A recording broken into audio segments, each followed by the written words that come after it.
ये कहानी है एक ऐसे बदनसीब स्ट्रीट डॉग की जिसे शायद किसी ने अपने घर पाला और ना पल पाने की वजह से उसे मेरे कॉलोनी में छोड़ गया। अब मुझे ये तो पता नहीं कि मेरे कॉलोनी में ही किसी ने इसे पाला था या कहीं और कोई पाला था और इसे यहाँ छोड़ के गया। पाला था इसलिए मैं कह सकता हूँ क्योंकि इसको देख के जब इसका स्किन ग्लोइंग था और कोई चोट के निशान नहीं, खुजली नहीं और हेल्दी भी था, उससे ये अनुमान लगाया जाता है कि ये कुत्ता किसी के घर में था। इसे किसी ने छोड़ दिया मेरे कॉलोनी में। दूसरे कुत्ते इस पर हावी होने लगे, अटैक करने लगे। कुछ दिन तक इसे खाना देने लगे, फिर हाल भौंकता था। लोगों को परेशानी हुई होगी, लोगों की करोड़ों की नींद डिस्टर्ब हुई होगी। तो इस बेचारे को किसी ने, थोड़ा उसका दिल नरम होगा तो होटल ढाबा के पास छोड़ कर आया। और होटल ढाबा मेरे कॉलोनी से ज़्यादा दूर नहीं था, 1-2 किलोमीटर की दूरी में था। मुझे बारिश हो रहा था, आज भी मुझे तारीख याद है, 11 अप्रैल की रात की बात है शायद। वो मुझे बैठा हुआ दिखा। मैं मन में सोच रहा था कि काश ये बच्चा कहीं मिल जाए क्योंकि तड़प रहा होगा। ये मिला मुझे, मैं उसे बाइक पे बैठा के लाया। मेरे घर में आपको बता दूँ 3 पेट डॉग हैं जो घर के अंदर रहते हैं, जिसमें से एक ब्रीड है, एक इंडियन है और एक मिक्स ब्रीड है। तीनों ऐसे हैं कि शौक़ से मैंने नहीं पाला, उनको सहारा देने के लिए ही पाला है। उनकी कहानी कभी और बताऊंगा मैं। और उसके अलावा मेरे घर के आंगन में इसके पहले से 11 स्ट्रीट डॉग हैं जो पपी हैं, 1-8 साल के हैं, कोई कुछ 1 साल में कम होने वाले हैं। वो भी ऐसे हैं कि एक गुतिया ने बच्चे दे दिए थे और 6 लोगों को किसी ने बोरे में बांध के डीमार्ट के पास छोड़ गया था। एक एक्सीडेंट में जिसकी मौत हो गई, तो 6 में से बचे 5।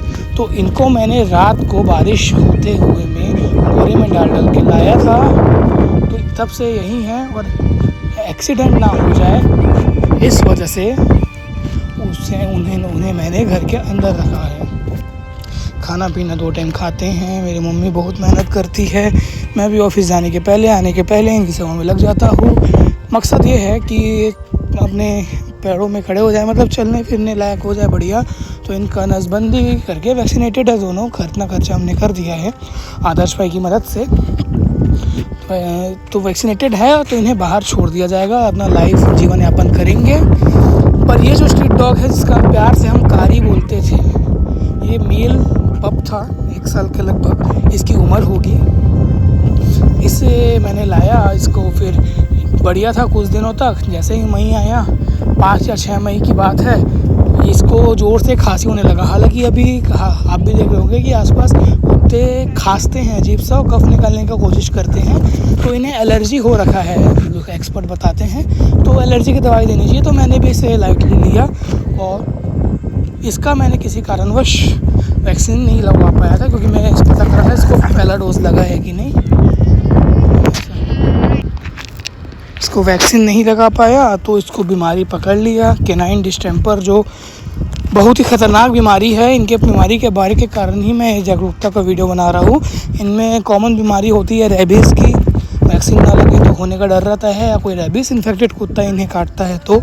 एक होता है पार्वो, जो बारिश और ठंड के मौसम में ज़्यादा इनमें फैलता है और पपीज़ में ज़्यादा खतरा रहता है। और एक कैनाइन डिस्टेंपर, जिसमें इनका मतलब आप मान लीजिए रेस्पिरेटरी, नर्वाइकल और पैरालिसिस सबका खतरा रहता है। सीवियर म्यूकस होता है, मतलब नाक से लगातार डिस्चार्ज होता है, कफ निकलता है। निमोनिया का खतरा रहता है, इसे निमोनिया भी हो गया, सीवियर कफ म्यूकस हो गया। सांस लेने में तकलीफ़, मुंह में छाले, पेट में दर्द और मानसिक भी पेन जो होता है। सर के जो ब्रेन के जो मसल होते हैं वो भी टीयर होने लगते। इसने बहुत दर्द झेला, बहुत सहा, पर ये चल बसा। इसके पहले भी मैंने 12 मई को एक वीडियो बनाया था जो आपको आके देखने को मिलेगा, शायद आपको कुछ उसमें अवेयरनेस मिले। वेट केयर के डॉक्टर जसमीत सर को मैंने इसे चेक करवाया और उन्होंने इसका फ्री ट्रीटमेंट किया क्योंकि ये स्ट्रीट डॉग है। मैं उनका भी धन्यवाद कहना चाहूँगा। उन्होंने इसे नेबुलाइज़र दिया, एंटीबायोटिक्स दिया, इंजेक्शन लगाने का पूरा बंदोबस्त कराया। जो नेबुलाइज़र, हैंडी नेबुलाइज़र उन्होंने प्रोवाइड कराया जो खुद बहुत महंगा आता है। दिन में इसका 2 से 3 बार मैंने सेवा किया, खाना खिलाना हो या नेबुलाइज़ करना हो या दवाई देना हो, सिरप देना हो। रात के 3-4 बजे जग के किया। पर मेरे जन्मदिन के एक दिन पहले चल बसा, ये भी सोचा होगा कि क्या ही इसे जन्मदिन के दिन तकलीफ़ दूँ। इनके जीवन कितनी कष्टदायक होती है किसी को बता नहीं पाते। ऑफिस में था मैं, तब मम्मी का कॉल आया और उन्होंने वीडियो भेजा कि इसकी सांसें कम हो गई है, लगता है अभी नहीं बचेगा। मैं ऑफिस से घर आया तब तक ये इस दुनिया से जा चुका था, अलविदा कह चुका था। एक डॉग लवर या फिर जो उनके लिए काम करता है उसके लिए कितना भावुक पल होता है जब आप किसी की सेवा करें, जब आपके पास कोई आता है, आपके साथ घूमता है, आप उसका प्यार करते हैं, उसको बचाने की कोशिश करते हैं, जब वैसे दुनिया से चल जाता है कितना बुरा लगता है। कई लोग रिलेट कर पा रहे होंगे।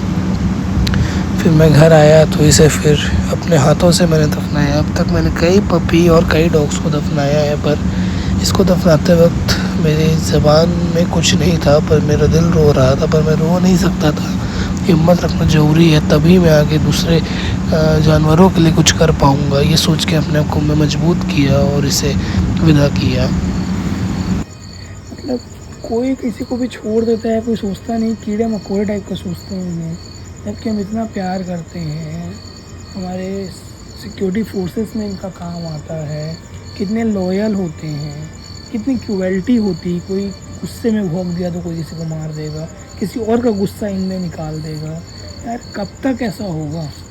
मान लो कुत्ता पसंद नहीं करते, आपको पसंद नहीं है, ठीक है, आप खाना नहीं दे सकते, तो कम से कम उनके लिए अपने अंदर नफ़रत तो मत रखो, नफ़रत मत रखो, उनको हार्म करने का मानसिकता मत रखो। अपने बच्चों को मत सिखाओ। कितना केस आया है कि बच्चे भी क्रूएल्टी करते हैं और सिर्फ अपने माता पिता के द्वारा दिए गए संस्कार के कारण। उनको जीने का हक नहीं है क्या? जंगल काट काट के हम वन जीवों का जो जगह है वो तो छीनते जा रहे हैं। अब अगर वो शहर में आ जाएंगे तो हम बोलेंगे वो हमला कर रहे हैं। क्या कोई सांप काटेगा, शेर काटेगा, तब भी आप उसको दोबारा मारोगे क्या? नहीं ना, ये भी जीव है।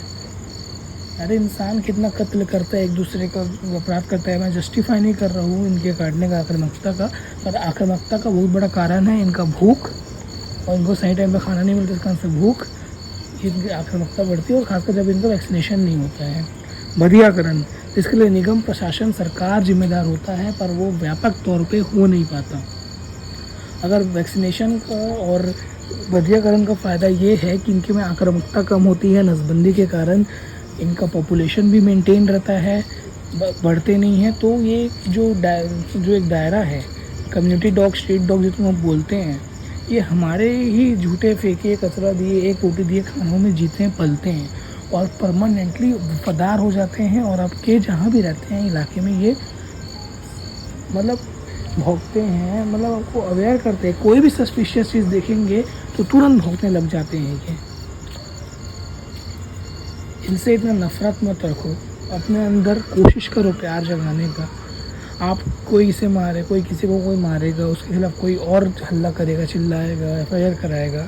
इससे अच्छा है कि आप लोगों के अंदर उनके लिए सिंपैथी, एम्पैथी गेन करवाओ, वो ज़रूरी है। और जो डॉग लवर नहीं है, ठीक है, आपके ऊपर कोई थोप नहीं सकता, आपका राइट है, वो आप क्या सोचते हैं, पर इनके लिए भी कई राइट्स बनाए गए हैं। एनिमल बर्ड्स कंट्रोल है और एनिमल क्वालिटी एक्ट है, जिसके अनुसार इनको खाना देना, आर्टिकल 51G के अनुसार हर इंसान की रिस्पॉन्सिबिलिटी है। रिस्पॉन्सिबिलिटी नहीं बोलना चाहिए वर्ड में, टेक्निकल वर्ड भूल रहा हूँ मैं। वो खाना दे सकता है कहीं भी, कोई प्राइवेट सोसाइटी, कितना भी बड़ा सोसाइटी हो, वहाँ पे आपको कोई खाना देने से नहीं रोक सकता, फीडर को नहीं रोक सकता। हाँ, समन्वय से फीडर और सोसाइटी के जो लोग हैं, मैनेजमेंट है, उनके साथ मिल के एक जगह डिसाइड कर सकते हैं जहाँ उनको खाना दें। आप इनको रीएलोकेट नहीं कर सकते। लॉ के अनुसार जिनका नसबंदी हो गया उनको रीएलोकेट करना क्राइम है, और उनका नसबंदी नहीं हुआ है उनको भी रीएलोकेट नहीं किया जा सकता, वो भी एक क्रिमिनल ऑफेंस है। आप इनको मारेंगे तो आपको 5 साल तक की जेल हो सकती है। हालांकि ये कानून व्यवस्था लचर है, थोड़ी उसमें खामी है, बोलनी चाहिए, खामी नहीं बोलनी चाहिए, पर थोड़ा वो हल्का है, जिस कारण से लोग छूट जाते हैं बेल पे। और इनको आप तकलीफ़ नहीं दे सकते। जब आप उनको ये रोटी नहीं दे सकते, उनको तकलीफ़ देने का भी हक नहीं है। मैं ये नहीं कह रहा कि लोग डॉग से हमदर्दी नहीं रखते, जो उनको पसंद नहीं करता वो भी तरस खा जाता है, हमदर्दी कर लेता है, डोनेशन के नाम पे कहीं पर पैसा दे देता है। पर अब सोचिए कितना है। और मुझे खतरा है कि पूरे मेरे घर के अंदर 3 डॉग हैं, एक पोमेलियन मिक्स ब्रीड है, एक डैल्मेशियन है और एक इंडियन है, इंडी है। और तीनों कहीं ना कहीं ऐसे मैं शौक से नहीं पाला हूँ, तीनों कहीं ना कहीं मेरे किस्मत में लिखे थे। सॉरी। तीनों जो है कुछ ना कुछ कारण से, एक कोई पाल नहीं पाया, एक जो है उसको कोई छोड़ दिया तो वो हमसे भी क्लोज थी तो वापस आ गई, और एक उसी की बच्ची। नसबंदी बहुत ज़रूरी है डॉग्स के लिए, कम्युनिटी डॉग्स के लिए। और रेबिस का इंजेक्शन कम से कम, वैक्सीनेशन पर नहीं तो रेबिस का इंजेक्शन कम से कम इज़ वेरी नेसेसरी। क्यों? बिकॉज उनको रेबिस अगर होता है तो वो दूसरे कुत्तों को काटते हैं तो उससे रेबिस फैलता है, और इंसान को काटता है वो रेबिस फैलता है, जो एकदम फैटल है, जानलेवा है। इतना बड़ा वीडियो बनाने का मेरा यही मकसद है कि मैं हमेशा ऐसा आके बोलता नहीं, हम लोग हर न्यूज़ कवर करते हैं, पर ये पर्सनल मेरा थॉट है, पर्सनल मेरी फीलिंग है कि इन बेज़ुबानों के प्रति ऐसा नहीं करना चाहिए। अब इसका दर्द देखिए कितना काँप रहा है, वो कितने दर्द और तकलीफ़ में है। भगवान से मैं यही चाह रहा हूँ कि इसका वायरस फैले ना, ये ठीक हो जाए। ज़्यादा दर्द रहे तो इसे भगवान और मत सहाय। बस यही ये बोलना चाहता हूँ, कभी भी आपको दिखे कोई डॉग है, कोई गाय है, कोई भी जानवर है, तो अगर आप कैपेबल हैं तो किसी को इन्फॉर्म कर दीजिए। उसको मदद चाहिए तो या थोड़ा सा हाथ आप बढ़ाइए। और अगर वो ख़त्म हो गया है तो कम से कम इनको 2 गज ज़मीन देने का, दिलवाने का भी प्रयास ज़रूर करें। भले 100, 50, 500 आप किसी लेबर को दे दें, स्वीपर को दे दें, पर ये इंश्योर करें कि ये ऐसे ही सड़क किनारे ना पड़े रहे, जिनसे इनके में भी बीमारी फैलेगी और हमारे वातावरण भी दूषित होगा। धन्यवाद।